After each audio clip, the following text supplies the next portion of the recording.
சங்கைக்குரியவர்களே, ஹஜ்ரத் அவர்கள் இங்கே துவக்கமாக சொல்லி காட்டியதை போல் பயான் என்பது அது நம்முடைய வாழ்க்கையில் அமல் செய்ய வேண்டும் என்ற உயர்வான எண்ணத்தோடு நாம் கேட்டோம் என்று சொன்னால் அதற்கே அல்லாஹ் ஒரு நிறைந்த கூலியை தருகிறான். அதற்கே அல்லாஹு தஆலா ஒரு நிறைந்த கூலியை தருகிறான். அதிலும் குறிப்பாக பெண்களுக்காக ஒரு குறிப்பிட்ட நாள் வைத்து அவங்களுக்கு சில உபதேசங்களை செய்ய வேண்டும் என்று நமது உயிரினும் மேலான கண்மணி ரசூலுல்லாஹி ஸல்லல்லாஹு அலைஹி வஸல்லம் நமக்கு கட்டளையிட்டுள்ளார். இதிலையும் இந்த காலகட்டத்தினுடைய நிலைப்பாடு சமூகத்திற்கு இஹ்லாஸான முறையில் நாம் சொல்ல வேண்டிய கடமைப்பட்டிருக்கிறோம். ஊர் உலகங்களில் பல நிகழ்ச்சிகள் நடக்கக்கூடிய காரியங்களை பார்க்கிறோம். மார்க்கப்பற்றுள்ள நிலையிலே, தீனுடைய தொடர்புள்ள நிலையிலே இன்னைக்கு இந்த சமூகத்திற்கு எதிராக திட்டமிட்டு அவருடைய முஸ்லிம்களுடைய கலாச்சாரத்தை, பொருளாதாரத்தை, அவருடைய வாழ்வியல் நடைமுறைகளை எல்லாம் அழிப்பதற்காக எத்தனை விதமான திட்டங்கள், செயல்பாடுகள் இருக்கிறதுங்கிறத கொஞ்சம் உள்ள போய் பார்த்தா ஆச்சரியமாகவும் அதிர்ச்சியாகவும் இருக்கிறது. அதனால நாம நல்லபடியா இருக்கணும் அப்படிங்கிறது முதல் விஷயம். அது மாதிரி நம்முடைய மக்கள் விஷயத்திலையும் குடும்பத்தார் விஷயத்திலையும் கவனமா இருக்கணுங்கிறது முக்கியமான விஷயம். நம்முடைய வாழ்க்கையில் பரிசுத்தமாக இருக்க வேண்டும் என்பது மிக முக்கியமானது என்பது போலவே நம்முடைய பிள்ளைகள், சுற்றி இருப்பவர்கள், குடும்பத்தார்கள் அவங்க விஷயத்திலையும் கவனமா இருக்கணும்.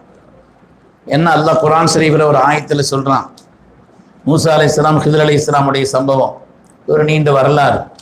ஹிதர் அலைஹிஸ்ஸலாம் ஒரு ஆளை அடிச்சிருவாங்க, அவர் மௌத்தாயிருவார். மூசா அலைஹிஸ்ஸலாம் கேட்பாங்க, சும்மா இருந்த பையனை போய் அடிச்சு மௌத்தா போயிட்டானுங்க, ஏங்க அப்படி செய்தீங்கன்னு கேட்குறாரு. அது ஒரு நுட்பமான ஒரு ஹிக்மத்துடைய வரலாறு. அதற்கு ஹிதர் அலைஹிஸ்ஸலாம் சொன்ன காரணத்தை அல்லாஹ் குர்ஆனிலே சொல்கிறான். அம்மல் குலாமு ஃபகான அபவாஹு முஃமினைன். அந்த பையன் இருக்கிறாரே, அந்த பையனுடைய பெற்றோர்கள் நல்ல மக்கள், ஈமான் உள்ளவர்கள், இறையச்சம் உள்ள உயர்ந்த சாலிஹான மனிதர்கள். ஆனால் ஃபஹஷீனா அன் யுரிஹிகஹுமா துகியானம் வ குஃப்ரா. இந்த பையன் வளர்ந்து வந்தான்னு சொன்னா அந்த ரெண்டு பேரையும் காஃபிர் ஆக்கிடுவான். ஃபஹஷீனா அன் யுரிஹிகஹுமா துகியானம் வ குஃப்ரா. இந்த பையன் வளர்ந்து வந்தான்னு சொன்னா அந்த பெற்றோர்கள் அழிச்சாட்டியம் செய்பவர்களாக மாத்திரமல்ல காஃபிர்களாக மாறிவிடுவார்கள். என்ன அர்த்தம்? அந்த ஆயத்திலிருந்து நமக்கு ஒரு விளக்கம் சொல்றாங்க. ஒரு மனிதனுடைய தாத்தி இஸ்லாம் அப்பனி நஜாத் கே லியே காஃபி நஹீஹன்னு சொல்லி அதனுடைய விளக்க உரையில அல்லாமா முஃப்தி முகமது ஷஃபீ சாஹிப் அவர்கள் எழுதி காண்பிப்பார். நாம மாத்திரம் நல்லபடியா இருக்கிறோம், 5 வக்து தொழுகிறோம், பேணுதலா இருக்கிறோம், ஹலால் ஹராம் பேணுறோம், வாழ்க்கையில நான் பேணுதலா இருக்கிறேன், இது மாத்திரம் பத்தாது. இதுவும் முக்கியமானது என்பதை போலவே நம்முடைய பிள்ளைகள் விஷயத்திலே, சுற்றி இருப்பவர்கள் விஷயத்திலே, குழந்தைகள் விஷயத்தில், குடும்பத்தார் விஷயத்தில் கவனம் வேண்டும் என்பதை மார்க்கம் நமக்கு சொல்லி காண்பிக்கிறது. இல்லை என்று சொன்னால் அவர்களே நம்முடைய நரகத்திற்கும் நம்முடைய ஈமானை தொலைப்பதற்கும் அல்லாஹ் பாதுகாக்கணும் காரணமாயிருவாங்கன்னு குர்ஆன் எச்சரிக்கும். சங்கைக்குரியவர்களே, எத்தனையோ நிகழ்ச்சிகள் பக்கத்து மாவட்டம் தான் ஒரு சம்பவம் நடந்துச்சு. இந்த மாவட்டத்தில் இல்லை, பக்கத்து மாவட்டத்தில் ஒரு சம்பவம் நடந்துச்சு. பேணுதலா தொழுகக்கூடிய ஒரு ஆள் 3 மாசமா பள்ளிக்கு வர காணல. எந்த ஊர் அட்ரஸ் சொன்ன இங்கே மட்டும் பயான் இல்லை, எங்கெல்லாமோ போகுதுன்னு வேற சொல்றான். அதனால அட்ரஸ் எல்லாம் சொல்லலை, தனிப்பட்டு வேணா என்கிட்ட கேட்டுக்கங்க சொல்றேன்.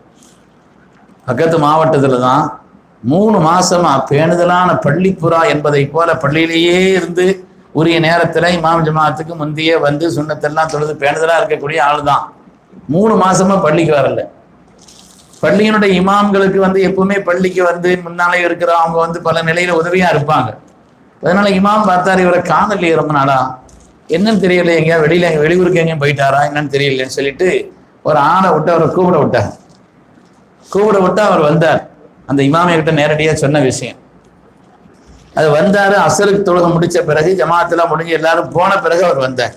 வந்து இமாமா கட்டி முடிச்சு அவர் அழுகிறார், அவரும் அழுகிறார். அதற்கு நான் வந்து எவ்வளவு பேணுதலாம் ஆளுன்னு தெரியும், நான் எவ்வளவு பேணுதலா தொழுகையில் இருப்பேங்கிறதெல்லாம் தெரியும், எல்லாம் சரிதான் அதற்கு. ஆனால் நடந்த அந்த சம்பவம், நடந்த சத்தியம் என்ன ஒழுங்கா கேட்குதான் சரி, நடந்த இந்த நிகழ்வு இருக்கிறதே, அவர் வீட்டில் அவருடைய மகள்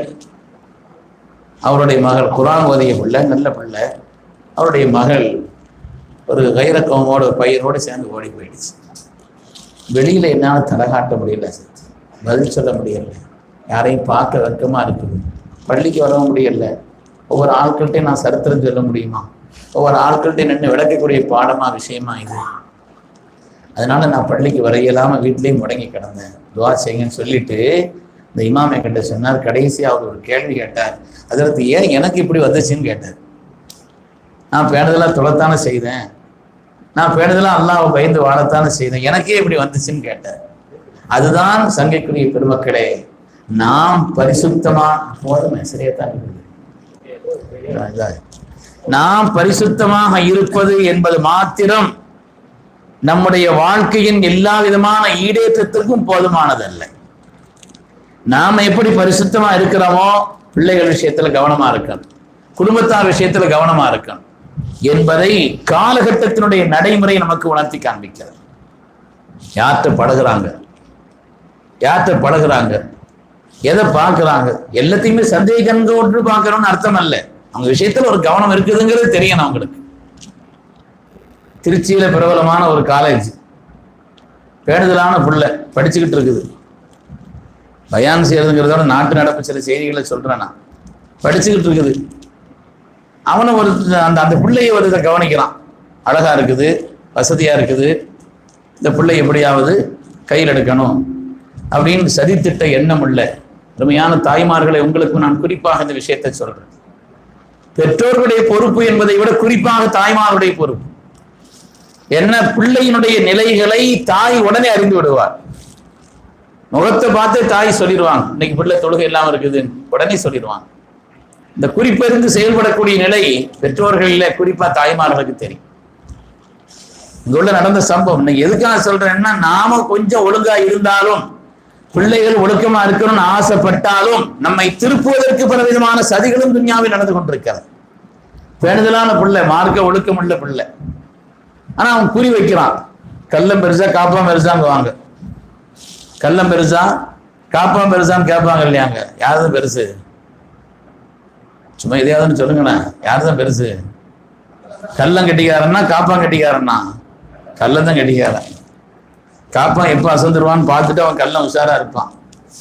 அதனால இந்த கள்ளை எப்படியாவது இந்த பிள்ளையை வளைக்கணுங்கிறதுக்காக திட்டம் போடுறான். அப்ப அந்த பிள்ளை எதை சொன்னா வளையும் பார்க்கறான். நாம நம்ம மனைவி மக்கள் மேல பிரியமா இருப்போம், ஆனா சில நேரங்களில் கோபமா பேசுவோம். பிரியம் உள்ளத்துல இருந்தாலும் கண்டிச்சு பேசுவோம், பிரியம் உள்ளத்துல இருந்தாலும் அவங்க என்ன நினைப்பாங்க, இந்த மனுஷன் எப்ப பார்த்தாலும் கோச்சிக்கிட்டு தான் இருக்கிறாரு, எப்ப பார்த்தாலும் எரிஞ்சு விழுறாரு, நமக்கு அரவணைப்பதற்கு, நம்முடைய விஷயங்களை சொல்வதற்கு, நம்முடைய விஷயங்களை காது கொடுத்து கேட்பதற்கு ஆள் இல்லையே நினைச்சு யாராவது நயவஞ்சகத்தனமாக அவர்களிடத்தில் அப்படி அவங்களுடைய விஷயங்கள்ல இறக்கப்படுவதை போல் பேசின உடனே உண்மையிலேயே வந்து பிரியமான ஆள் போல் தெரியுது விழுந்துடுறான். ஆனா தெரியாதவன் நயவஞ்சகத்தனம் சொல்லி இவங்க நம்மள்கிட்ட கோபம் போல பேசினாலும் கூட உள்ளத்துல பிரியம் இருக்குதுங்கிறது சொல்ல தெரிய வேண்டியதில்லை. அது மாதிரி அந்த பிள்ளைய மார்க்க ஒழுக்கம் உள்ள பிள்ளையாக இருந்த அந்த பிள்ளை தான். அந்த பிள்ளைகிட்ட என்ன செய்யறான்னா, எத்தனையோ முயற்சி பண்ணி பார்க்கறான், அது இடம் கொடுக்கல. கடைசியில் அந்த பிள்ளைகிட்ட நடந்த சம்பவம் பெருமக்கள். இந்த பிள்ளைகிட்ட சொல்றான், இந்த மாதிரி இஸ்லாத்தை பத்தி தெரியறதுக்கு எனக்கு ரொம்ப ஆசையா இருக்குது, நான் ஒன்னா படிக்கிறோம், ஒரே நிலையில இருக்கிறோம், அதனால இஸ்லாத்தை பற்றி நான் தெரிஞ்சுக்கிறதுக்கு யார்கிட்ட கேட்கன்னு தெரியல, அதனால அதை பற்றி உன்னால ஒரு நல்ல நூல் இருந்தா எனக்கு தான்னு சொல்லி கேட்க. இந்த பிள்ளை இஸ்லாத்தை பத்தி தெரியும், நம்மளால ஒரு இஸ்லாத்துக்கு வரட்டுமே இது நினைச்சு ஒரு புக்கை வாங்கி கொடுத்துருச்சு. ஆரம்பத்திலிருந்து கடைசி வர இன்னபொலியில் ஆகிரி படிச்சு அதை பற்றி உண்டான கருத்தெல்லாம் எழுதி திருப்பி அந்த புக்கு கொடுத்து இது மாதிரி வேற புக்கு தான் சொன்னான். 1, 2, 3, 4வது புக்குல கடிதம் வந்துருச்சு. கடிதம்னா அப்படி உருகி நீ இல்லைன்னா நான் இல்லை, என் ஹயாத் இல்லை, மௌத்தா போயிடுவான், அப்படி எப்படின்னு எல்லாத்தையும் எழுதினோடனே பயந்து போச்சு. கடைசியிலே அந்த பிள்ளை சீரழிந்தது தான் மிச்ச பெருமக்கள். உலகத்தினுடைய சூழல்களை நம்ம கவனிக்கணும். இன்னைக்கு நம்முடைய கலாச்சாரத்தை அழிக்க பாடுபடுகிறார்கள், பொருளாதாரத்தை அழிக்க பாடுபடுகிறார்கள். நாம ஒழுக்கமா இருக்கணுங்கிறது மாத்திரமல்ல, பிள்ளைகளிடத்திலையும் இது சம்பந்தப்பட்ட விழிப்புணர்வை ஏற்படுத்த வேண்டிய காலகட்டத்திலும் கடமைகளும் நாம் இருக்கிறோம். அது சம்பந்தப்பட்ட விஷயங்கள்ல நாம கவனமாகவும் கண்காணிப்பாகவும் இருக்க வேண்டும் என்பதை குர்ஆன் பல வரலாறுகளின் வழியாக நமக்கு சொல்லி காட்டுகிறது. சங்கைக்குரிய அருமையான பெருமக்களே, அதனால இன்றைய காலகட்டத்தில் முதலாவது 3 அடிப்படையான விஷயம். ஒன்று துவா செய்யணும். அல்லாஹ் குர்ஆன்ல சொல்றான், முதல் விஷயம் துவா செய்யுங்க. என்ன துவா செய்வதன் வழியாக எல்லா சக்தியும் ரப்பிடத்துல தான் இருக்குது, நம்ம ஒப்படைக்கிறோம். என்கிட்ட ஒண்ணும் இல்லைன்னு.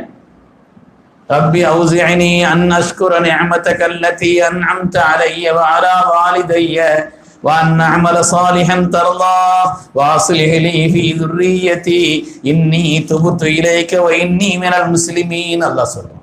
அல்லாஹ்ட்ட நீங்க துஆ செய்யுங்க. யா அல்லாஹ் என் பிள்ளைகளை நல்லவர்களா ஆக்கு. துஆ செய்யுங்க. 40 வயசான கண்டிப்பா ஓதணும்னு குர்ஆன் சொல்லுது. ஹத்தா இதா பலக அஷத்தஹு வ பலக 40 சனா. 40 வயசு ஆயிடுச்சா இந்த துஆ கண்டிப்பா ஓதி ஆகணும். யா அல்லாஹ் என்னையும் எனக்கும் என்னுடைய பெற்றோர்களுக்கும் நீ செய்த உபகாரங்களுக்கு நன்றி உள்ளவனாக, வாழ்க்கையில் நல்ல அமல் செய்பவனாக என்னை நீ ஆக்கு. என்னுடைய மக்களை எல்லாம் சாலிஹீன்களாக ஆக்கு. என்னுடைய பாவங்களை மன்னித்து என்னை பரிசுத்த முஸ்லிமாக ஆக்குன்னு துஆ செய்யுங்கன்னு அல்லாஹ் தஆலா குர்ஆன்ல சொல்லித்தார். நம்முடைய வாழ்க்கையில் சீர் வருவதற்கு அடிப்படையான விஷயம் 3 விஷயம் சொல்றாங்க. முதலாவது என்னன்னு சொன்னா நாம துஆ செய்யணும். எந்த காரியத்தை குறிச்சு துஆ செய்ய செய்ய செய்ய அதனுடைய விளைவு என்னன்னு சொன்னா என்னுடைய காரியங்கள் அனைத்தையும் இயக்குபவன் அல்லாஹ் அப்படிங்கிற அந்த நம்பிக்கை துஆவுல இருக்கு. இப்லீஸ் ஆரம்பத்துல பெரிய அந்தஸ்துல இருந்தான். இப்லீஸ் லைன் இருக்கிறான ஆரம்பத்துல பெரிய அந்தஸ்துல இருந்தான். ரப்பினுடைய லவ்ஹுல் மஹ்பூஸ படிக்கிற அளவுக்குள்ள ஸ்தானத்துல இருந்தான். விதிப்பலகை படிக்கிற அளவுக்கு அந்த பலகையில எழுதி இருந்துச்சான், இந்த கூட்டத்துல ஒருதான் வழிகட்டு போயிடுவான், இந்த கூட்டத்துல ஒருதான் வழிகட்டு போயிடுவான்னு சொல்லி அதுல எழுதி இருந்துச்சு. அதை படிக்க ஆற்றல் உள்ள மலக்குமார்கள் எல்லாம் பயந்து போய் தங்களுடைய தலைவராக அந்த நேரத்தில் கருதப்பட்ட அஸாஸில் இடத்துல போய் அல்லாஹ் நம்மளை எல்லாம் மன்னிக்கணும், ஏதாவது குற்றம் இருந்தா ரப்பு நம்மளை மன்னிக்கும், இந்த கூட்டத்துல ஒருத்தன் வழிகிட்டு போயிடுவான் இருக்குது, பயமா இருக்குதுன்னு எல்லாரும் அவன்கிட்ட போய் முறையிட்டாங்களாம். அவன் துஆ ஓதுனானா அல்லாஹு மஃபிர் லஹும், யா அல்லாஹ் இவங்க பாவத்தை மன்னிச்சிருன்னு தன்னை விட்டுட்டான். என்ன கல்வியில இபாதத்துல ஆற்றல்ல அவனை மாதிரி இவ்வளவு இத்தனை வருஷங்கள் சுஜூத் செய்தவன் யாரும் இல்லை. அவ்வளவு சுஜூத் செய்தவன் யாருமே கிடையாது. எவ்வளவு சுஜூத் செய்தாலும் சுஜூத் செய்வதற்கான ஆற்றலை தருபவன் அல்லாஹ்ங்கிற நம்பிக்கை இல்லாம செய்யறது அல்லாஹ் தானங்க. நான் ஒரு சுப்ஹானல்லாஹ் சொல்றதுக்கு ரப்பு தான் எனக்கு ஆற்றலை தரணும், ஒரு ரக்காத் தொழுவதற்கு எனக்கு ரப்பு தான் ஆற்றல் தர வேண்டும். அது இல்லாமல் நம்முடைய கல்வியின் மீது, ஆற்றலின் மீது, இபாதத்தின் மீது, அறிவின் மீது, என்னுடைய சக்தியின் மீது எப்ப நம்பிக்கை ஆரம்பிக்க வச்சேனோ, இங்க சைத்தான அல்லாஹ் ஏன் வெளியே போன்னு சொன்னான்? சைத்தான அல்லாஹ் வெளியே போன்னு ஏன்னு சொன்னான்? ஒரு சுஜூது செய்யல, அவ்வளவுதானங்க. ஒரு சுஜூது செய்யாததுக்காக வேண்டி அல்லாஹ் தஆலா ஆயிரக்கணக்கான வருஷங்கள் சுஜூது செய்த ஒருத்தனை போய் ஒரு சுஜூது செய்யலைங்கிறதுக்காக அல்லாஹ் வெளியே போய் சொன்னா அது என்ன நியாயமா அப்படிங்கறத நம்ம நினைக்கலாம். ஆயிரக்கணக்கான வருஷங்கள் சுஜூது செய்தது உண்மை. ஒரு சுஜூது செய்ய மறுத்ததற்காக அல்ல. அதுல என்ன விஷயம் சொன்னா பாபாவுக்கு சுஜூது செய்ய அல்லாஹ்வுடைய உத்தரவு. அப்ப அந்த நேரத்துல அவன் மனசு இடம் கொடுக்கல. அப்ப இவ்வளவு நாளும் நீ செய்த சுஜூத் உன் மனதிற்கு ஒத்திருந்தது, அதுக்காக செய்த, என் கட்டளைக்காக செய்யல. என் கட்டளைக்காக செய்வதாக இருந்தா இப்ப நான் சொன்ன உடனே செய்திருக்கணும், வெளியே பண்ணிட்டான். அப்ப இவ்வளவு நாளும் நீ என்னை வணங்கவில்லை, உன் நஃப்ஸை வணங்கி இருக்கிறாய். இவ்வளவு நாள் என்னை இபாதத் செய்யல, நீ உன்னுடைய நஃப்ஸை இபாதத் செய்திருக்கிறாய். ஃபஹ்ருஜு ஃபஇன்னக ரஜீம், வெளியே போட்டான். திருந்துறதுக்கான சந்தர்ப்பம் வந்துருச்சு, அப்பவும் திருந்தல்ல. பாவம் செய்தா பதறுபவன் தான் பரிசுத்தமான மனிதன். படைப்பினங்களிலேயே சிறந்தவர்கள் யாருங்க? சும்மா சொல்லுங்களேன். நாம தான். அது உண்மையாது. மதரசாக்கள்ல ஒரு பாடம் இருக்குது, ஒரு சிங்கத்தினுடைய வாய் அப்படியே ஒரு மனுஷன் பிளக்கிற மாதிரி ஒரு படம் ஆரம்ப பாடங்கள்ல இருக்கும். இன்னொரு சிங்கம் வந்துச்சா இந்த மனுஷன் பேசுறானா, பாத்தியா அந்த படத்தை? சும்மா கற்பனைக்காது. பாத்தியா எப்படி உன் வாயை நான் பிளக்கிறேன்? சிங்கம் சொல்லிச்சான், நீ வரைஞ்சிருக்கிற, நான் வரைஞ்சா அப்படி இருக்காதுன்னு சொல்லிச்சான்.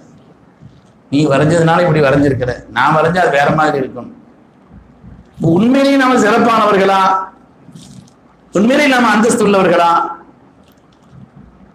மனிதன் ஒரு காகத்திடத்திலிருந்து 5 பாடம் படிக்கணுமாங்க. பார்க்கறதுக்கு சாதாரணமா தெரியுது இல்லையா காக்கா? இந்த காகத்திடத்திலிருந்து நாம படிக்க வேண்டிய பாடம் 5 பாடம் இருக்குதான். அதிகாலை எழுந்திருத்தல், சுபுக்கு தஹஜ்ஜுதுக்கு முழிச்சிடும், தஹஜ்ஜுதுக்கு சத்தம் போடும், நம்ம எழுந்திரிச்சா அந்த சத்தம் கேட்கலாம் இல்லையா? அதிகாலை எழுந்திருத்தல், காணாமலே புணருதல், அது வீடு கூடுவதை யாரும் பார்த்திருக்க முடியாது. இன்னைக்கு மனிதன்கிறான், நாகரிகமானவங்கிறான், ஒரு பஸ்ஸில் ட்ரெயினில் மற்ற ஆட்கள் இருக்கிறாங்கிறதெல்லாம் பொருட்படுத்தாம எவ்வளோ அசிங்கமாக நடந்துகிட்டு இருக்கிறாங்கன்னு பார்க்குறோம். கணவன் மனைவியா இருந்தா காணாமலே புணர்ந்தல், சால உற்றாரோடு உண்ணல், தன் இனத்தோடு சேர்த்து உண்ணும் கிடைச்சது.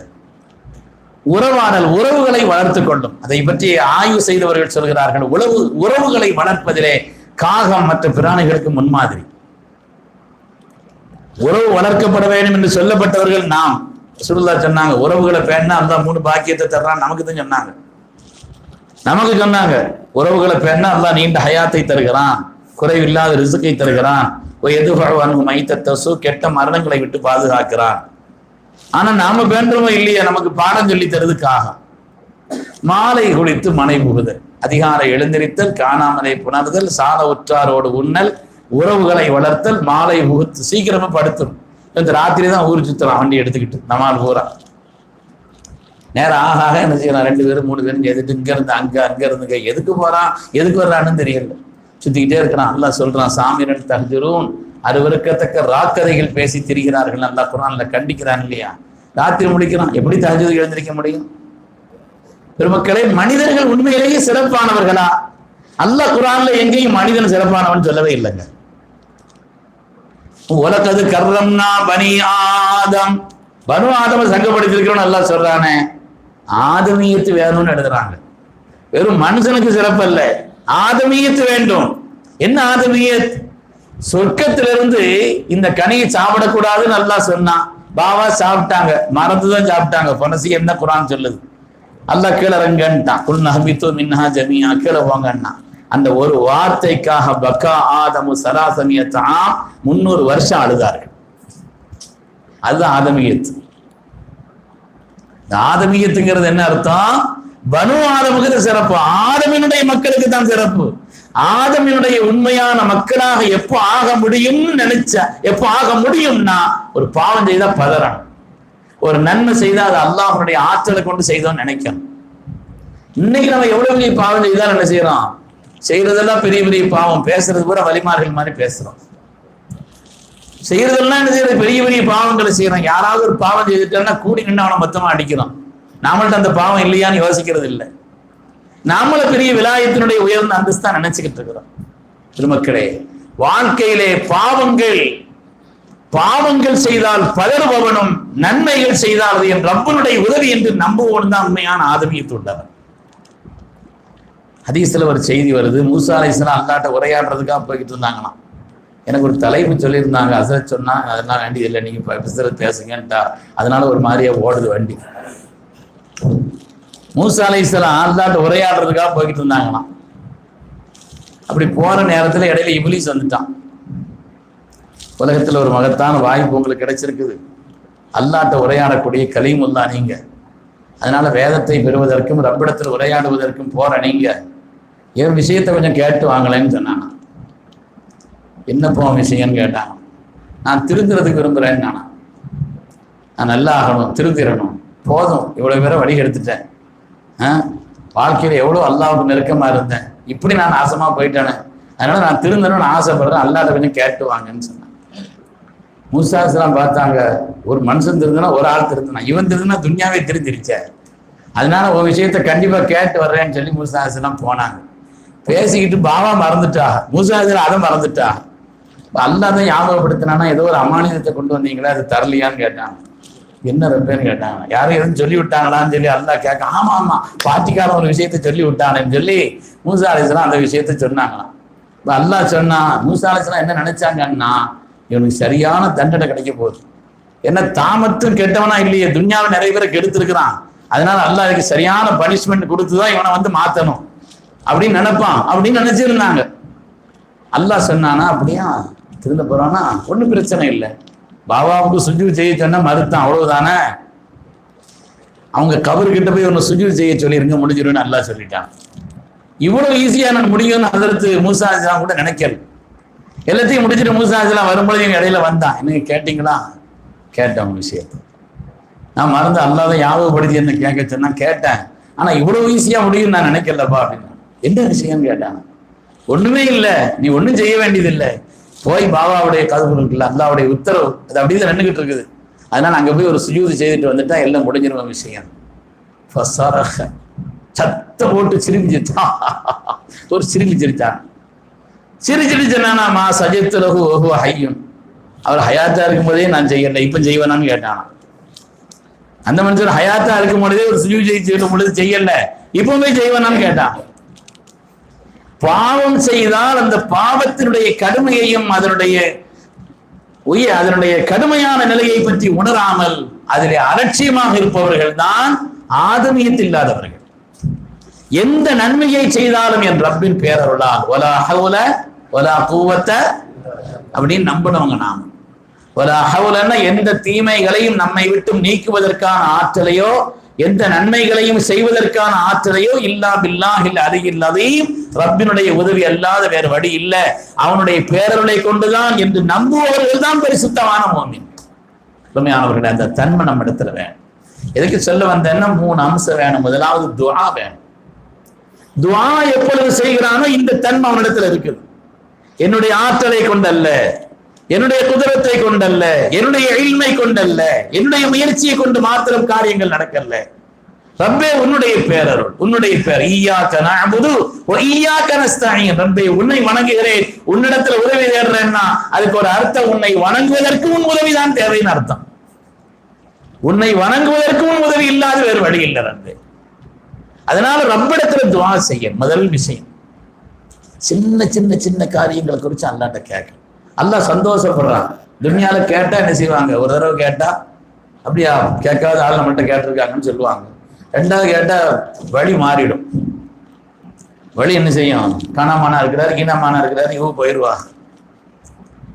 துன்யாவில் உள்ள நிலையில கேட்டா என்ன செய்வாங்க, சடை வகை. அல்லாஹ்வை பொறுத்தவரையில கேட்டா சந்தோஷப்படுறான். அல்லாஹ் கேட்டால் அவன் மகிழ்ச்சி அடை. சின்ன சின்ன காரியம். அதனாலதான் சல்லா செருப்பு வாரம் இருந்தாலும் அல்லாட்ட போய் கேளுங்க. அல்லாட்ட கேட்கணுமா? செருப்பு வாரம் இருந்தால் தைக்கிறவன்ட்ட போய் தைக்கணும். அது எதுக்கு அல்லாட்ட கேட்கணும்? காரியங்களை நடத்துபவன் அவன் தான்ங்கிற நம்பிக்கை கல்வில வேணும்னு அர்த்தம். எந்த சின்ன பெரிய காரியத்துக்கு தான் அல்லாவுடைய உதவிகள்லாம் இல்லை. ஒரு கையை தூக்கணுமானா கூட நம்மளால முடியாது, ஒரு அல்லாஹ்ன்னு சொல்லணுமானா கூட நம்மளால முடியாது. அதற்கான ஆற்றலை கொடுப்பவன் அல்லாஹ் என்ற நம்பிக்கை அடித்தளமாக கல்வில யாருக்கு இருக்கிறதோ அவங்கள்ட்ட இந்த துஆவுடைய தன்மை இருக்கும். சின்ன சின்ன விஷயத்தையும் கேட்கும். நல்ல ஆஃபியத்தை தான் கேட்கும், இந்த ஹயாத்தை கேட்கும், குடும்ப சம்பந்தப்பட்ட காரியங்கள், ஒவ்வொரு காரியங்களையும் ரப்பிடத்தில் கேட்கக்கூடிய ஒரு பண்பாடும் ஒரு நடைமுறைக்கும் நம்ம இடத்துல வச்சுக்க. சின்ன காரியத்தை குறித்து கேட்கணும். சில சாலிகங்கள்லாம் சின்ன சின்ன சின்ன விஷயங்கள் அதெல்லாமே கேட்கணுமா நினைப்பாங்க. அது அல்லாஹ்வுடைய குதிரத்தை கொண்டுதான் காரியங்கள் நடக்குது என்ற நம்பிக்கை உள்ளத்தில் பதிந்த காரணத்தில். ஏன்னா எவ்வளவோ கல்வியை பெற்றவர்கள் வழிகட்டு போய்விட்டார்கள். ஹஜ்ரத் இமாம் கஸ்ஸாலி ரஹ்மத்துல்லாஹி அலைஹி சொல்றாங்க, உலகத்துல வழிகட்டவங்கள்ல பெரும்பாலும் கல்வி கற்றவன் தாங்கிறாங்க. மாதல்ல மண்தல்ல இல்லாம இஹ்திமாமில் ஆக்கள். வழிகட்டவங்க போற அபரமான ஆளா தான் இருப்பாங்கிறாங்க இமாம் கஸ்ஸாலி ரஹ்மத்துல்லாஹி. மாற்றி வழிகிடக்கூடாது, விவரமான ஆள் கூட வழிகட்டு போயிடுவான், அது அல்ல. இது முத்தலகுன்னு சொல்லுவாங்க. ஏதாவது வழிகட்டும் கூட விவரமான ஆள் தான். கொக்கு பூரா வெள்ளையா இருக்கிறது பூரா கொக்கு இல்லை. கொக்கு பூரா எப்படிதான் இருக்குங்க, வெள்ளையாத்தான் இருக்கும். வெள்ளையா இருக்கிறது பூரா கொக்கா? அப்படி இல்லை. வழிகட்டவன் பூரா சொல்றது விளங்குதா? வழிகட்டவன் பூரா எப்படிதான் இருப்பான், விவரமானவன் தான் இருப்பான். விவரம் இல்லாம யாரும் வழிகட்டு போறது இல்லைங்கிறாங்க நாம் கஸ்ஸாலி ரஹ்மத்துல்லாஹி. அதனால அதையும் பயப்படணும். மாதல்ல மண் தல்ல. உலகத்துல வடிகட்டம் பூரா பாருங்க, அவன் பேசினா அப்படி பேசுவான், அவன் தர்க்கம் பண்ண அப்படி தர்க்கம் பண்ணுவான். அவன் இடத்துல பேசி ஜெயிக்க முடியாது. அப்படி எல்லாம் பேசுவாங்க. எல்லாத்தையும் விட தன்னுடைய அறிவு பெருசுன்னு நினைச்சானா அல்லாஹ் போக வச்சுட்டான். அதனால வெறும் அறிவை கொண்டு மாத்திரம் உலகத்தில் வழிகட்டு அல்லாஹ்ட்ட தர்க்கம் தானே பேசினான் இப்லீஸ்.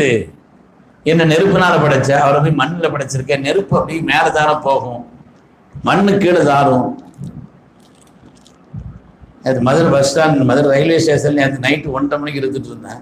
ஒரு ஆள் வந்து ஒரு நோட்டீஸை கொடுத்தாரு. ஆயத்தெல்லாம் எழுதியிருக்கு. ஆயத்தெல்லாம் எழுதியிருக்கு. பார்ட்டிக்காரனா என்ன நோட்டீஸ் கொடுக்குறான்னு சொல்லி பார்த்தா அதுல ரசூலுல்லாஹி ஸல்லல்லாஹு அலைஹி வஸல்லம் விட ஈசா அலைஹிஸ்ஸலாம் தான் உயர்ந்த ஆள். அதுக்கு தலீல் ஆதாரம் குர்ஆன்ல இருந்து, ஆயத்துல இருந்து, ஹதீஸ்ல இருந்து அதுல ஆதாரம் போட்டிருக்கு. எழுதினால் கடைசி ஆயத்தை பார்த்து ஏதாட்டியானியல் ராஜ் பாணியல் ராஜ்னு பின்னால போட்டு, அது மொத்தம் இங்கிலீஷில் போட்டிருக்கு. ஆயத்தையெல்லாம் நம்பர் படி அதை இது எழுதி காரணம் என்ன? ரசூலுல்லாஹ் வஃபாத் ஆயிட்டாங்க, மேலே போயிட்டாங்க. ஈசா அலைஹிஸ்ஸலாம் வஃபாத் ஆகல, மேலே இருக்கிறாங்க. ரசூலுல்லாஹ் வஃபாத் ஆகி கீழே போயிட்டாங்க. அப்ப யார் உயர்ந்த ஆளு? இப்படி வெறும் அறிவினுடைய வாதங்களை கொண்டு மாத்திரம் வாழ்க்கையில் வழிகட்டவர்கள் எவ்வளவு பேர்? தன்னுடைய இபாதத்தின் மீது மாத்திரம் நம்பிக்கை வைத்து உலகத்தில் வழிகட்டவர்கள் எவ்வளவு பேர்? தான் செய்த தானம் என்ன, தர்மம் என்ன, அதையெல்லாம் நினைத்து பெருமிதம் கொண்டு அதனால் வழிகட்டவர்களும் எவ்வளவு பேர்? காரியங்களை செய்பவன் அல்லாஹ் என்ற நம்பிக்கையில் உள்ளவர்கள் செய்ய வேண்டிய காரியம் முதலாவது சின்ன சின்ன விஷயத்திலே அல்லாஹ்ட்ட துஆ செய்யணும்.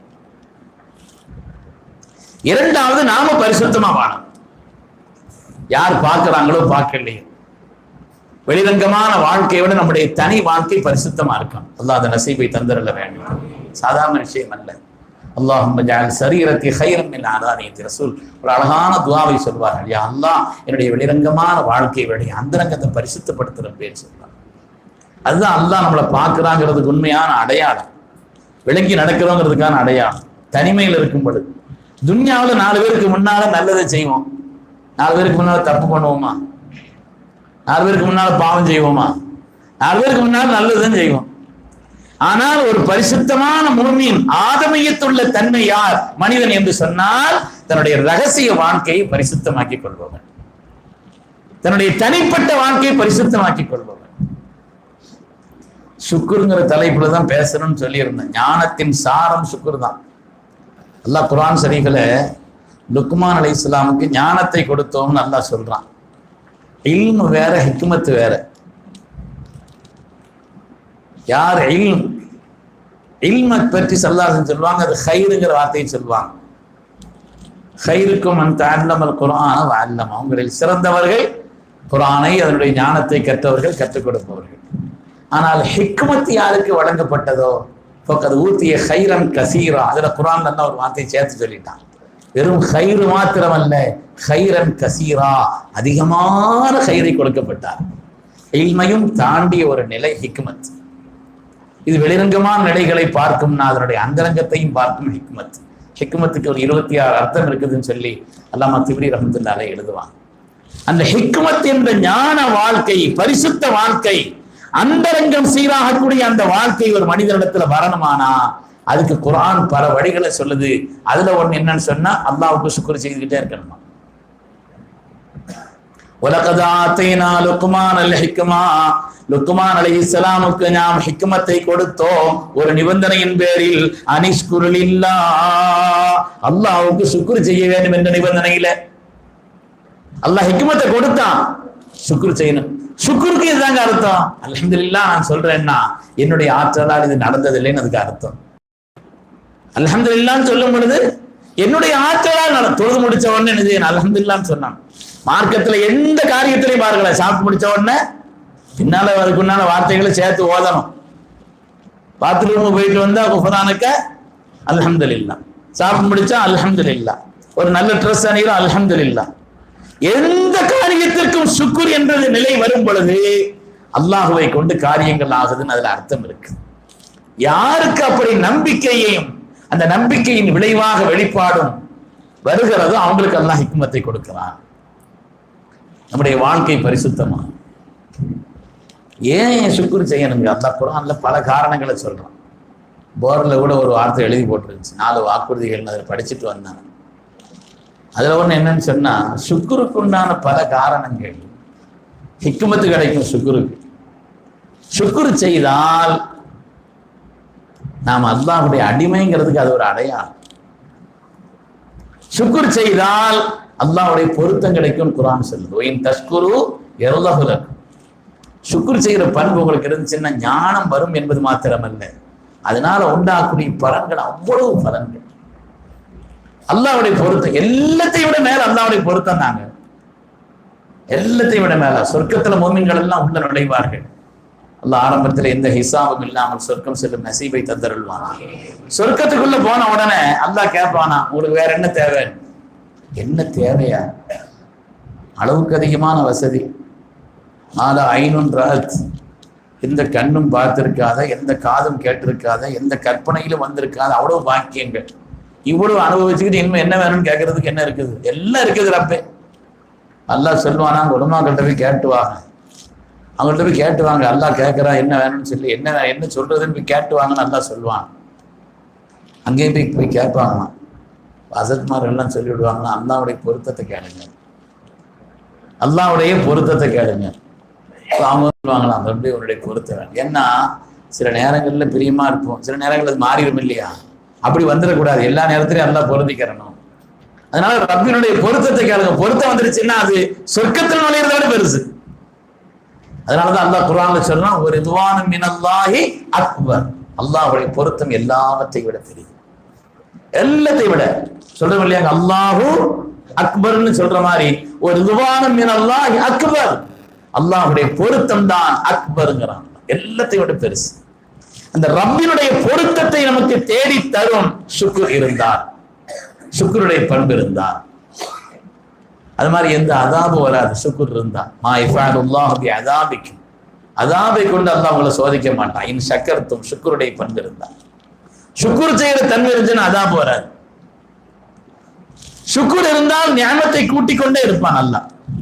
குர்ஆன் வாக்குறுதி அளிக்கிறது. சுக்ரினால் உள்ள பயன்பாடுகளை குர்ஆன் அவ்வளவு விரித்து சொல்கிறது. சுக்ரினால் உள்ள பயன்பாடுகளை குர்ஆன் அவ்வளவு விரித்து சொல்கிறது. அதனால சுக்ர் செய்ய செய்ய செய்ய செய்ய செய்ய ரப்பினுடைய நியாமத்துகளை இன்னும் அதிகப்படுத்திக் கொண்டே நமக்கு அல்லாஹ் தர வைப்பான். பெருமக்களே, முதலாவது நாம அல்லாஹ்விடத்துல துஆ செய்யக்கூடிய பழக்கத்தை அதிகப்படுத்திக் கொள்ள வேண்டும். சின்ன காரியங்களை குறித்தும் கூட. ஒரு பெரிய சீதேவி ஒரு விலாயத்தினுடைய நிலையில நான் அவரை பார்க்கக்கூடிய ஒரு ஆள் துஆ செய்யறதை நான் பார்த்திருக்கிறேன். யா அல்லாஹ், ஹிதாயத்தை நீ எங்கிட்ட சாட்டிராத ரப்பேன்னு துஆ செய்த. ஹிதாயத்தை என் அறிவுல சாட்டிராத, ஹிதாயத்தை நண்பர்கள்ட்ட சாட்டிராத. நீங்க அப்படித்தானே சொல்றாங்க, ஃப்ரெண்ட்ஸ் மாதிரிலாம் எதுல போறான் அதுல இவன் போறான்.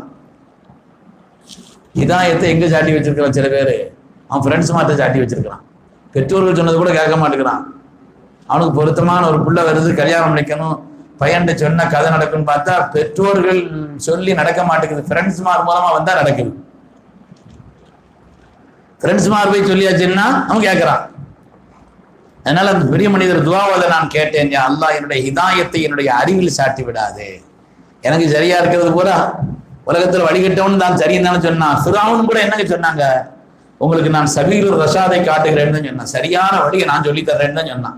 உங்களை பூரா வழிகட்டு கொண்டு போறேன்னு ஃபிரௌன் சொல்லல. அகதிக்கும் இல்லா சபீலுர் ரஷாத், உங்களுக்கு நல்ல வழியை நான் சொல்றேன், வாங்க என் பின்னால வாங்க அப்படின்னு தான் ஃபிரௌன் சொன்னான். அதனால வெறும் அறிவை, என்னுடைய அறிவை கொண்டு சாட்டி விடாதே, என்னுடைய நண்பர்களிடத்தில் சாட்டி விடாதே என்னுடைய ஹிதாயத்தை. ரப்பே, அது உன்னுடைய உரத்திலிருந்து எனக்குத்தான். நீ எனக்கு எது ஹிதாயத்தோ எது ஹைரோ அதை ரப்பே நீ எனக்குத்தான். ஹிதாயத்து கிடைச்சிருச்சுன்னா எல்லாம் வந்துருச்சுங்க. ஹிதாயத்துன்னா வெறும் நேர்வழி நம்ம அர்த்தம் வைக்கிறது ஒண்ணு மட்டும் இல்லைங்க. துன்யாவுடைய லட்சியமே ஹிதாயத்து தாங்க. சூரத்துல் ஃபாத்திஹா ஒரு நாளைக்கு 17 தடவை ஓதணும். சூரத்துல் ஃபாத்திஹா 17 ரக்காத் இல்லையாங்க, ஒரு நாளைக்கு 17 தடவை ஓதணும். ஷாஃபி மذஹப்ல ஃபர்தும் கூட. 17 தடவை ஓதக்கூடிய சூரத்துல் ஃபாத்திஹாவுல ஒரே ஒரு துஆ தான், ஒரு துஆ தான். அது போல அல்லாஹ் புகழ்றது தான். அல்ஹம்துலில்லாஹி ரப்பில் ஆலமீன், அல்லாஹ் புகழ்தான். அர் ரஹ்மான் அர் ரஹீம், மகா கருணை உள்ளவன், இரக்கம் உள்ளவன். மாலிகி யௌமித்தீன், கியாமத் நாளுடைய அதிபதி. இய்யாக நஅபுது வ இய்யாக நஸ்தஈன், ரப்பை உன்னை வணங்குகிற உன்னிடத்தில் உதவி தேடு. இஹ்தினஸ் ஸிராத், ஹிதாயத்தை தர. ஒண்ணுதான் துஆ. இந்த ஹிதாயத் எங்க கிடைக்கும்? ஸிராத் அல்லதீன அன்அம்த அலைஹிம், உன் அருள் பெற்ற நன்மக்கள் நடந்த பாதையில் அந்த ஹிதாயத்து கிடைக்கும். அல்லாஹ்வே சொல்லி தரும், வேற எங்கேயாவது தேடாதீங்க. கைரில் மக்தூபி அலைஹிம், ரப்பினுடைய கோபத்தை பெற்றவருடைய பாதையில் அல்ல, வழிகட்டவருடைய பாதையில் அல்ல. அந்த ஹிதாயத்து கிடைக்கிற வழி அல்லாஹ்வுடைய அருள் பெற்ற நன்மக்கள் போன பாதை, அந்த சீதேவிகள் போன பாதை, வலிமார்கள் போன பாதை, அந்த சாலிஹீன்கள் போன பாதையில் ஹிதாயத்து கிடைக்கும். அதனால அந்த பெரிய மனிதர் துஆ ஓதுவதை நான் கேட்டேன், ரப்பி ஹிதாயத்தை என் அறிவுல சாட்டிராது, ஹிதாயத்தை என் நண்பர்களிடத்தில் சாட்டிராது, ஹிதாயத்தை என்னுடைய முயற்சியில கொண்டு சாட்டிராது ரப்பே, நீ எனக்கு ஹிதாயத்தை தான். சின்ன சின்ன காரியங்களை குறித்து துஆ செய்யக்கூடிய ஒரு மகத்தான பழக்கம் நம்ம இடத்தில் வேணும். இரண்டாவது, நம்முடைய வாழ்க்கையில் சுய பரிசுத்தம்ங்கிறது நமக்கு வேணும். ஸல்லல்லாஹு அலைஹி வஸல்லம் தான் நபிங்கிறத மக்கள்கிட்ட அறிமுகப்படுத்தினாங்க. அறிமுகப்படுத்தும் பொழுது அவங்க என்ன அற்புதத்தை வெளிப்படுத்தி காமிச்சாங்க? ஒரே ஒரு அற்புதம் தான் குர்ஆன் சொல்லுது. ஸல்லல்லாஹு அலைஹி வஸல்லம் தான் நபிங்கிறத மக்களிடத்துல சொன்னாங்க. சொல்லும் பொழுது அவங்க மக்களிடத்தில் வெளிப்படுத்தி காட்டிய அற்புதம். சந்திரன் பிளந்தது, ஆயிரக்கணக்கான அற்புதங்களை செய்திருக்கிறாங்க, அது வேற விஷயம். ஆனால் மக்களிடத்தில் தான் நபி என்பதற்காக அவர்கள் வைத்த ஆதாரமும் அற்புதம் ஒன்றே ஒன்றுதான். நிறைய அற்புதம் செய்திருக்கிறாங்க, அது இல்லைன்னு சொல்லல. ஒரு ஆள் வந்தார், கைக்குள்ள என்னத்தையும் பொத்தி வச்சிருந்தார். நீங்க அல்லாஹ்வுடைய நபியா? ஆமா. என்ன ஆதாரம்னு கேட்டார். உனக்கு என்ன வேணும்னு கேட்டா, உனக்கு என்ன வேணும்னு சொல்ல, நான் அல்லாஹ்வுடைய நபிங்கிறது உனக்கு என்ன ஆதாரம்? நீ கையில என்ன வச்சிருக்கிறேன்னு சொல்லுங்க பாப்போம்னு சொன்னேன். அது எனக்கு தான் தெரியும்.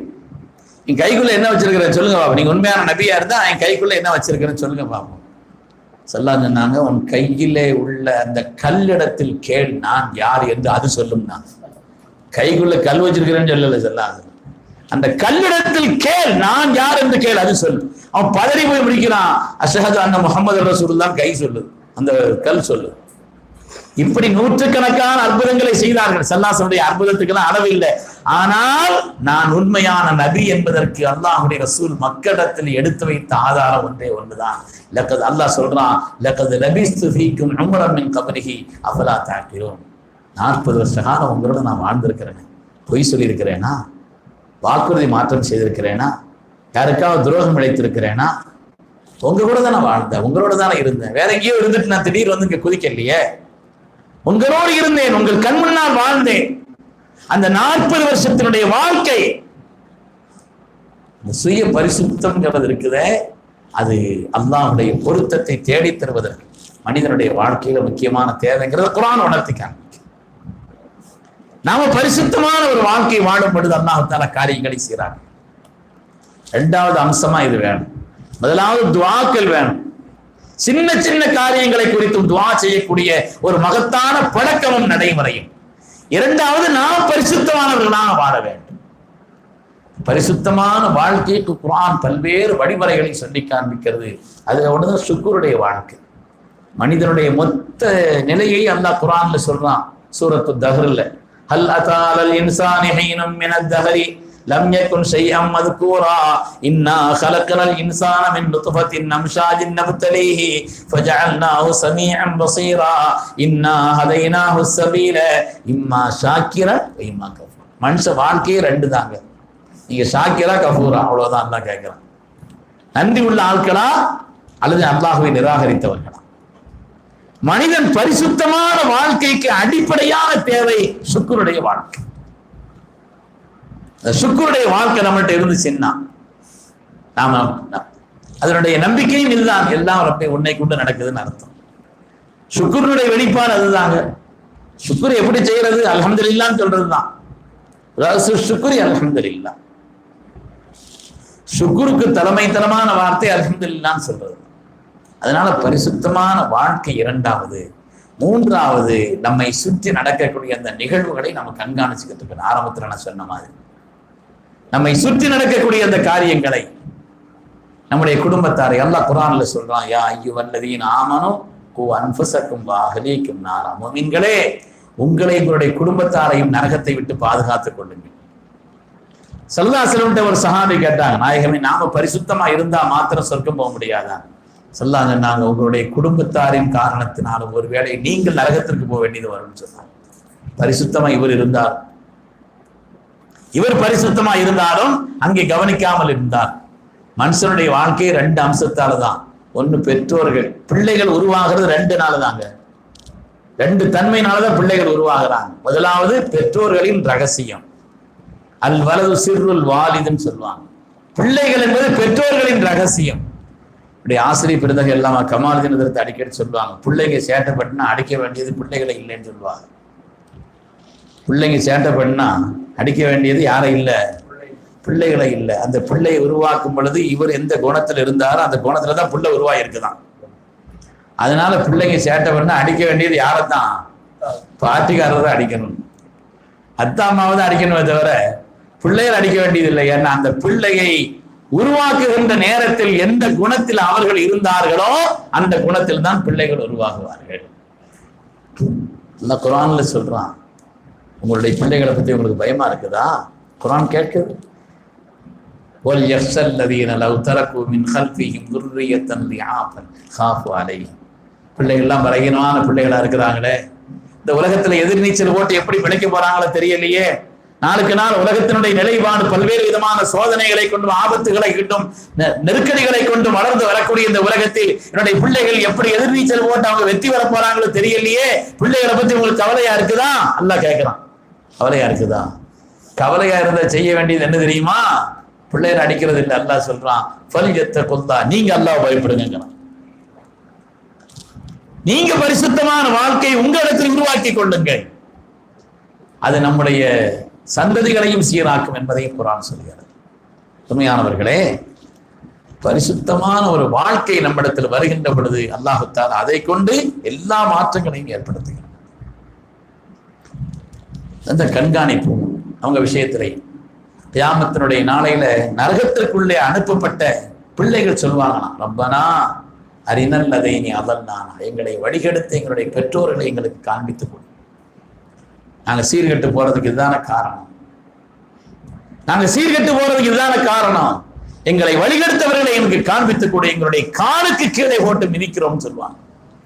அதனால அவங்க விஷயத்திலையும் பிள்ளைகள் விஷயத்துல பெற்றோர்கள் நம்முடைய குடும்பத்தார்கள் விஷயத்துல கவனமா இருக்க வேண்டும் என்பதையும் குர்ஆன் ஷரீஃப் நமக்கு உணர்த்தி காண்பிக்க. கண்ணியமிக்க அருமையான பெருமக்களே, அல்லாஹ் நமக்கு தந்திருக்கக்கூடிய நியாமத்துகள் கொஞ்சம் நஞ்சமல்ல. நம்ம எல்லாம் அல்லாஹ் முஸ்லிம்களாக ஆக்கியிருக்கிறான், ஈமான் உள்ளவர்களாக ஆக்கியிருக்கிறான். இந்த நியாமத்துக்கு நாம என்ன நன்றி செலுத்துறது? தந்த நியாமத்துகளை நினைச்சு பார்த்தா நல்ல ஆஃபியத்தை. ஒரு 2 வாரத்துக்கு முன்னால எனக்கு தெரிந்த ஒரு இடத்துல ஒரு சம்பவம் நடந்துச்சு. அம்மா வீட்டில் தான் உட்காந்துக்கிட்டு இருந்துச்சு. ரொம்ப வயதான நிலையில கட்டில இருந்து கீழே இறங்குறேங்கிற மாதிரி அவங்க ஏதோ தேவைக்காக கீழே இறங்குற நேரத்தில் கீழே விழுந்து கை வந்து என்ன செய்து எறும்பு முறிஞ்சு போச்சு. விழுந்த அந்த நிலையில வேகத்துல பயத்துல நாக்கு கடிச்சாங்க. நாக்கு 2 ஆகிடுச்சு. நாக்கு 2 ஆனா ஒரு இடத்துல ரத்தம் நிக்கவே செய்யாது. நாக்கு மட்டும் எப்பவுமே ரத்த ஓட்டம் ஜாஸ்தியா இருக்கிற இடம். என்னவெல்லாம செய்து பார்க்கறாங்க, ரத்தம் நிக்கல. கிட்டத்தட்ட ஒரு 5 மணி நேரம் ஒரு 7-8 டாக்டர்கள் சேர்ந்து அப்புறம் அதை எப்படி செய்யணுமோ செய்தாங்க. அல்லாஹ் நம்மளை எவ்வளவு ஆஃபியத்தோட வச்சிருக்கிறான். அல்லாஹ் நமக்கு தந்திருக்கக்கூடிய வாக்கியங்களை நினைச்சு பார்த்தோம்னா ஒரு மணி நேரம் கண்ண மூடிட்டு ரோட்ல நடக்க முடியுமாங்க? நமக்கு பார்வை எவ்வளவு பெரிய நியாமத். நாம அல்லாஹ்விடத்துல ஒப்பந்தம் பண்ணி பார்வையை வாங்கினோமா? அல்லாஹ் குர்ஆனிலே கேட்கவில்லையா, அலம் நஜஅல் லஹு ஐனைன், பார்ப்பதற்கு உங்களுக்கு நான் 2 கண்களை தரவில்லையா? அல்லாஹ் கேட்கிறான்.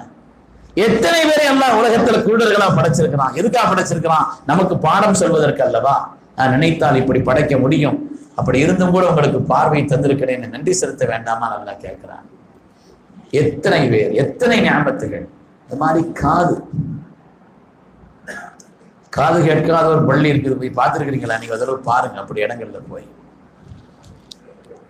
தமிழ்நாட்டுல ஜமாஅத் உலமாவுக்கு தான் அது ஆசை, ஒரு காது கேளாத ஒரு பள்ளி ஆரம்பிக்கணும்னு ரொம்ப நாளா நானும் சொல்லிக்கிட்டு இருக்கிறேன். அதுக்கு உண்டான சமீபத்தில் சில மினிஸ்டர்களை சந்தித்து பேசும்பொழுது கூட சொன்னேன், அதுக்கு அனுமதி கொடுக்கணும்.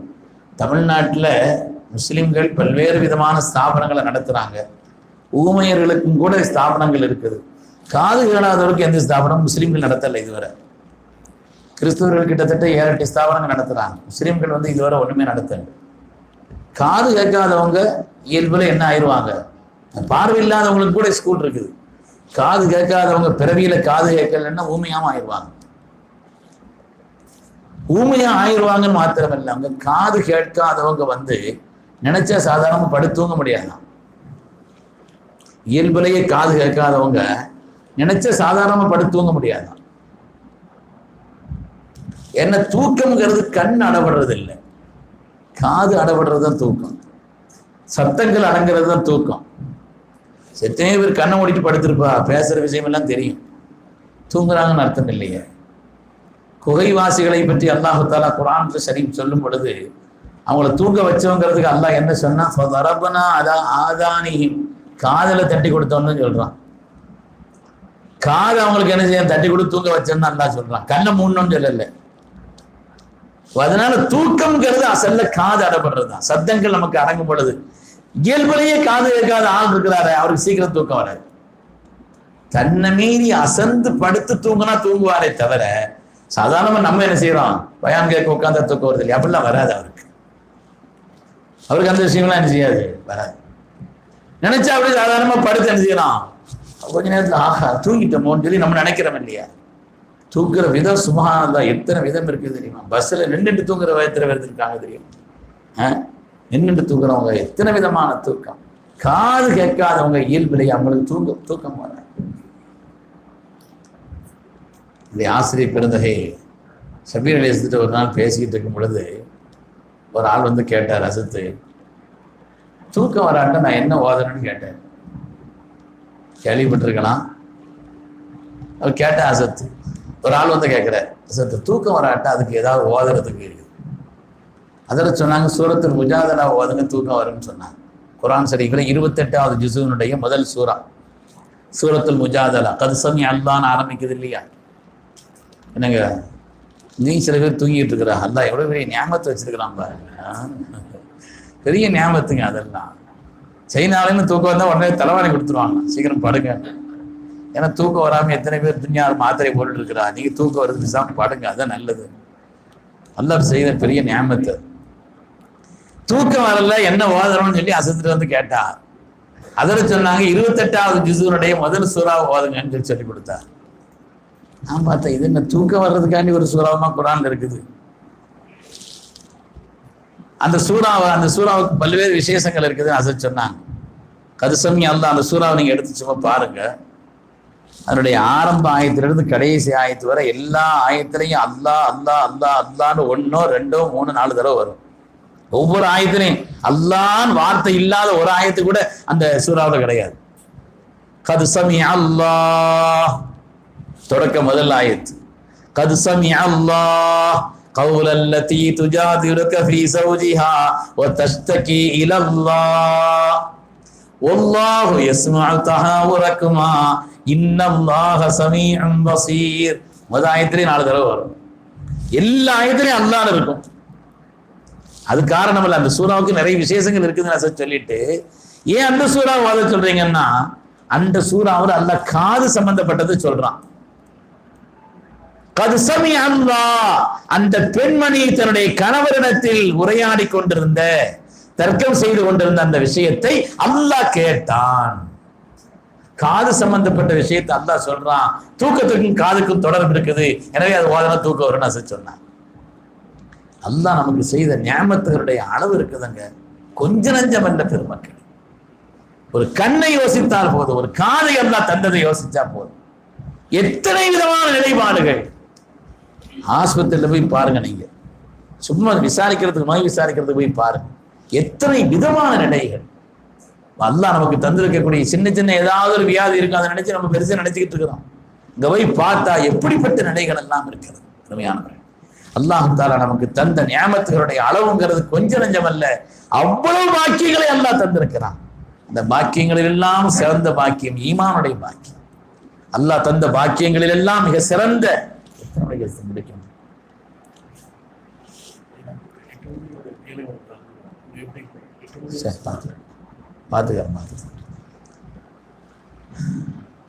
சங்கைக்குரியவர்களே, அல்லாஹ் தந்த நியாமத்துகளில் எல்லாம் மகத்தான பாக்கியம் ஈமானுடைய பாக்கியம். சின்ன சின்ன விஷயங்களுக்கு சுக்குர் செய்ய இந்த கூட்டத்தின் வழியாக நாம் ஒரு பழக்கத்தை நம்மள்ட்ட உண்டாக்கிறோம். இன்ஷா அல்லாஹ் உண்டாக்கலாமாங்க? எந்த காரியத்துக்கும் சுக்குர் செய்யும். சல்லல்லாஹு ஒரு நாள் சுபூ தொழுதுட்டு வெளியில போறாங்க, ஒரு ஆள் எதிர்த்து வர்றாங்க. சல்லல்லாஹு கேட்கறான், கைஃபா சுபஹானல்லாஹ், நல்லா இருக்கிறீங்களான்னு கேட்டான். நம்மள்ட்ட கேட்டா நாம என்ன பதில் சொல்லுவோமோ அது மாதிரிதான் அவங்களும் சொன்னாங்க, நல்லா இருக்கிறேன் நாயகன். சொல்ல திரும்ப கேட்கறாங்க, நல்லா இருக்கிறீங்களா? நல்லா இருக்கிற நாயகன். மூணாவதும் கேட்கறாங்க. அவருக்கு 2 தடவை கேட்டாங்க சல்லல்லாஹு. நம்ம நல்லா இருக்கிறோம்னு பதில் சொல்லிட்டோம். சல்லல்லாஹு மூணாவதும் கேட்கிறாங்களே. அப்படியானால் அவர்கள் கேட்ட கேள்விக்கு நாம் சொன்ன பதிலில் ஏதோ குறை இருக்கிறது. அவர்கள் கேட்ட கேள்விக்கு நாம் சொன்ன பதிலில் ஏதோ ஒரு குறை இருக்கிறது. அதனாலதான் சல்லல்லாஹு திரும்ப திரும்ப கேட்கிறாங்க போல் தெரியும் சொல்லிட்டு ஒரு வார்த்தையை அவர் சேர்த்து சொன்னார், பி ஹைரின் அஹ்மதுல்லாஹ வ அஷ்குருஹு, நாயகமே நல்லபடியாக இருக்கிறேன் அல்ஹம்துலில்லாஹ்னு சொன்னார். ஸல்லல்லாஹு சொன்னாங்க, ஹாதல் நாம சொல்ல போறீங்க, ஹாதல் லதி அரத்து மின்க, இதைத்தான் நான் எதிர்பார்த்தேன்னு சொன்னேன். அதனால இந்த மகத்தான ஒரு பழக்கம், சுக்குருடைய பண்பு நம்மள்கிட்ட வேணும். எல்லா பாக்கியங்களையும் அல்லாஹ் நமக்கு தருவதற்கும் தந்த பாக்கியங்களை அதிகப்படுத்துவதற்கும், ஞானத்தின் வாசல் நமக்கு திறப்பதற்கும், ரப்பினுடைய பொருத்தம் நமக்கு கிடைப்பதற்கும் சுக்குர் அவசியம்ங்கிறத குர்ஆன் வலியுறுத்தி சொல்லி காண்பிக்க. சுக்குர்னா என்னங்க? எந்த பாக்கியத்தை அல்லாஹ் தந்தானோ அந்த பாக்கியத்தை அவன் விரும்பக்கூடிய வழியில் செலவழிப்பது, அதான் சுக்குர். பார்வை தந்திருக்கிறானா, அந்த பார்வையை குர்ஆன் ஓதுவதில் கொஞ்சம் நேரமாவது கவனம் செலுத்தும். இந்த பார்வையை கொண்டு என்னவெல்லாம் பார்க்கிறோம், இந்த பார்வையை கொண்டு என்னவெல்லாம் நம்ம செய்யறோம், அந்த பார்வையை அல்லாஹ்வுக்கு பொருத்தமான நிலையில் அந்த பார்வையை ஆக்குவதுதான் சுக்குர். சுக்குருங்கிறது எந்த பாக்கியங்களை தந்தான் அதற்கு ஈடாக அதை செயல்படுத்துவதுதான் சுக்குர். ஒரு ஆளுக்கு அல்லாஹ் நிறைய பணம் தந்திருக்கிறான், அவர் 1000 ரக்காத் தொழுகிறான்னு தொழுகிறார், ஒரு பைசா யாருக்கும் கொடுக்க மாட்டார், அது சுக்குர் இல்லை. அவரை பொறுத்தவரையில சுக்குருங்கிறது அல்லாஹ் தந்த அந்த பொருளாதாரத்தை அவன் விரும்பக்கூடிய வழியில் இஹ்லாஸான முறையில செலவழிக்கிறதுங்கிறது பொருளாதாரத்தினுடைய சுக்குர். நல்ல ஆஃபியத்தை அல்லாஹ் தந்திருக்கிறான், அந்த ஆஃபியத்தை அவனை வணங்குவதிலே செலுத்துவதுங்கிறது உடலினுடைய சுக்குர். பேசுவதற்கு அல்லாஹ் ஆற்றலை தந்திருக்கிறான், அதை தஸ்பீஹாத்துகள் ஓதுவதிலே, அல்லாஹ்வை திக்ர் செய்வதிலே அந்த நேரத்தை கழிப்பதுங்கிறது நாவினுடைய சுக்குர். எந்தெந்த வாக்கியங்களை அல்லாஹ் தந்திருக்கிறானோ அந்த வாக்கியங்களை அந்த வழியிலே செலவழிப்பதுங்கிறது சுக்குர்.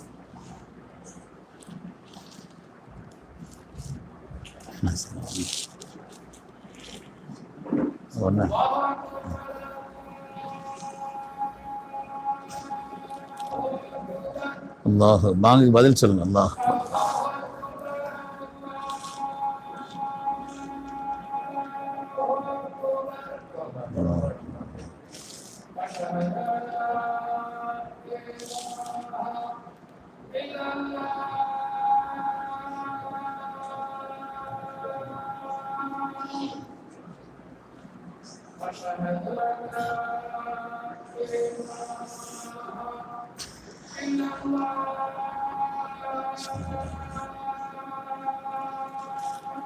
أشهد أن لا إله إلا الله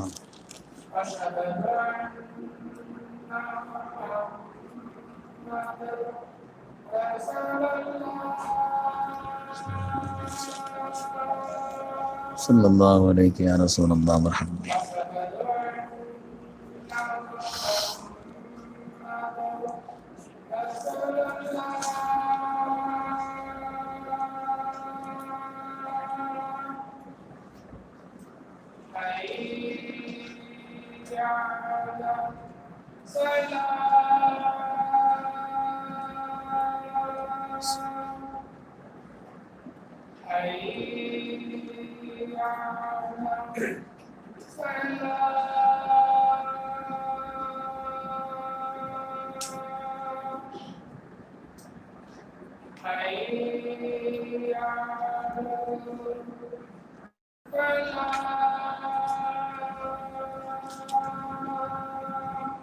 ما شاء الله.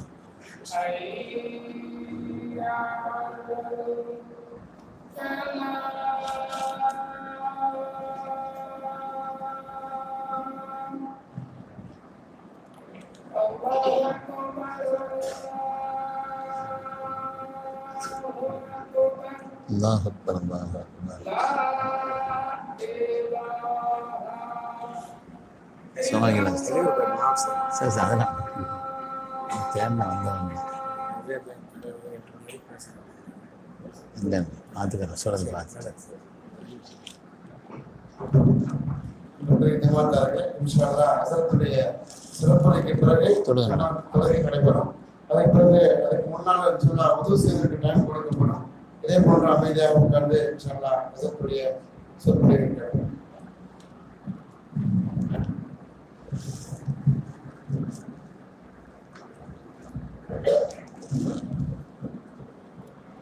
சங்கைக்குரியவர்களே, அல்லாஹு தஆலா எந்த பாக்கியத்தை தந்திருக்கிறான் அந்த பாக்கியங்களை அவன் விரும்பக்கூடிய வழியில் ஆக்கிக் கொள்வதுதான் சுக்குர்.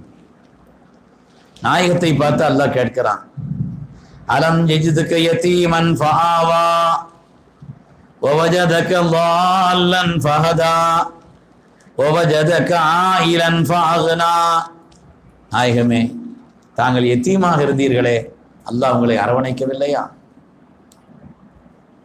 தாங்கள் யதீமாக இருந்தீர்களே, அல்லாஹ் உங்களை அரவணைக்கவில்லையா? என்ன செய்யணும்? அதுக்கு பகரம் என்ன தெரியுமா?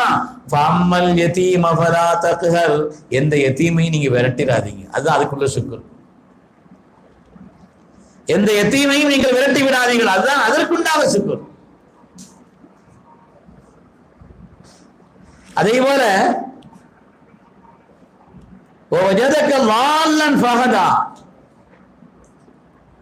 நீங்கள் அறியாமல் இருந்தீர்கள், நுபுவத்தினுடைய தன்மையை இல்லாமல் இருந்தீர்கள், அல்லாஹ் உங்களுக்கு நுபுவத்தை கொடுத்தான். அதற்கு நீங்கள் செய்ய வேண்டிய காரியம் என்ன தெரியுமா? அம்மா பிநிஅமத்தி ரப்பிக ஃபஹதீஸ், ரப்பினுடைய அந்த நிஅமத்திற்கு பகரமாக மக்களிடத்தில் நீங்கள் ஹதீஸை சொல்லுங்கள்.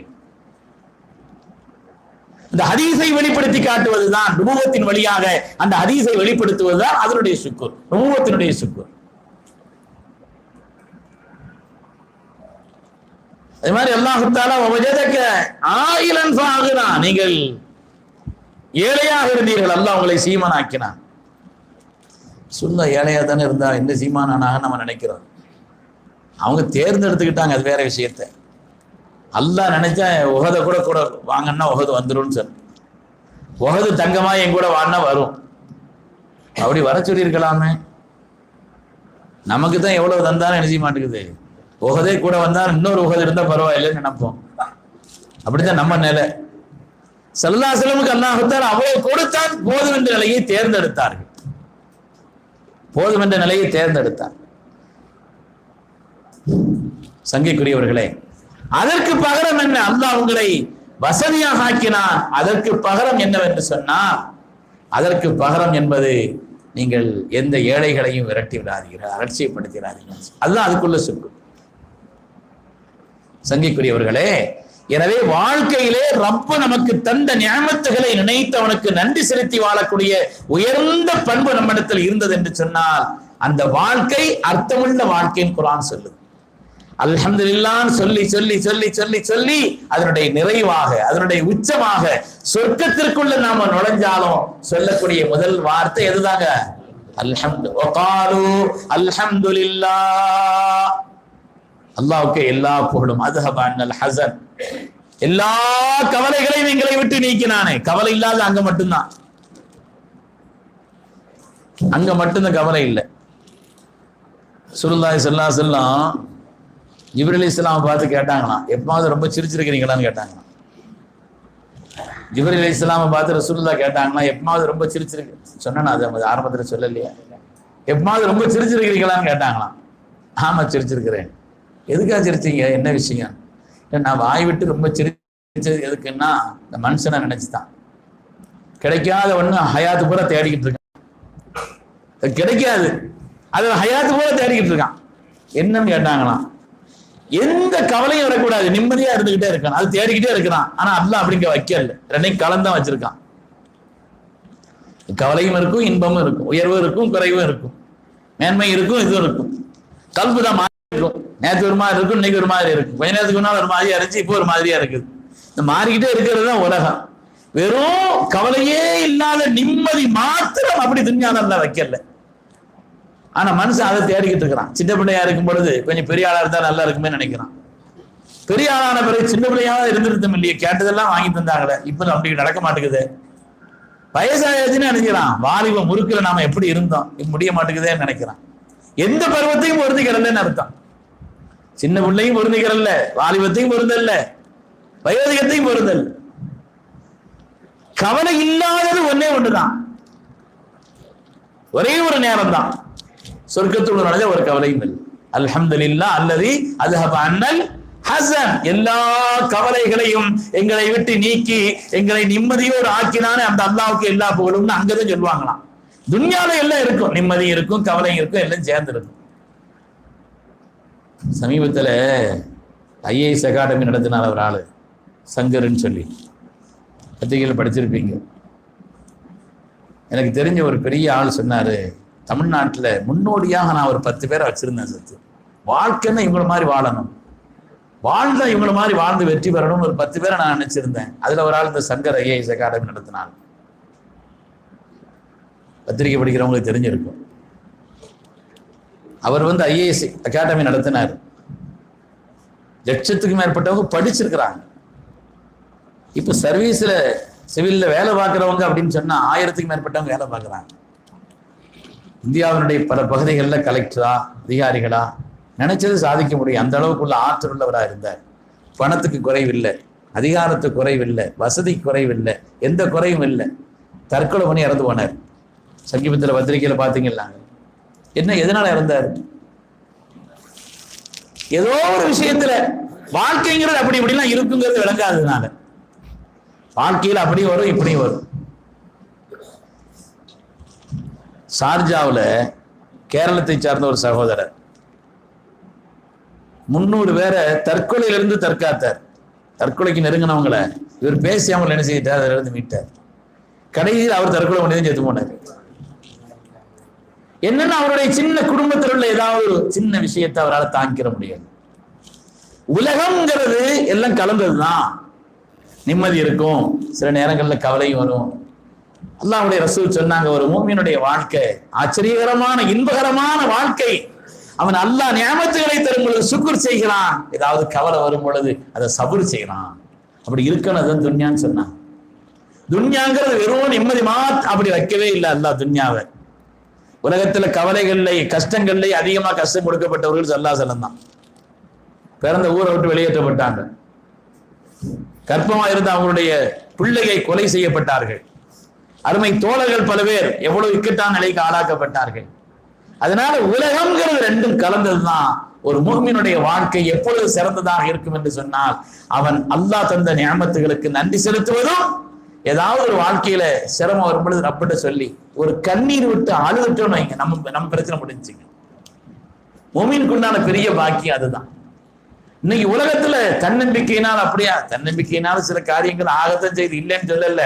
அது மாத்திரமல்ல, அதை விட மேலாக ஈமான், வலிமையான ஈமான் இருந்துச்சுன்னா அதுக்கு நிகரான வெற்றி துன்யால எதுவும் கிடையாது. தன்னம்பிக்கையினால நான் அப்படி செய்வேன். தமிழ்நாட்டில் ஒரு ஆள் இருந்தார், கல்கண்டு பத்திரிகையினுடைய ஆசிரியர், தமிழ்வாணன். 100 வருஷம் வாழ்றது எப்படின்னு புத்தகம் எழுதியிருக்கிறார். 15 ரூபா தான். 100 ஆண்டுகள் வாழ்வது எப்படி? எனக்கு ரொம்ப தன்னம்பிக்கை இருக்குது, நான் 150 வயது வரை வாழ்வேன்னு சொன்னார்.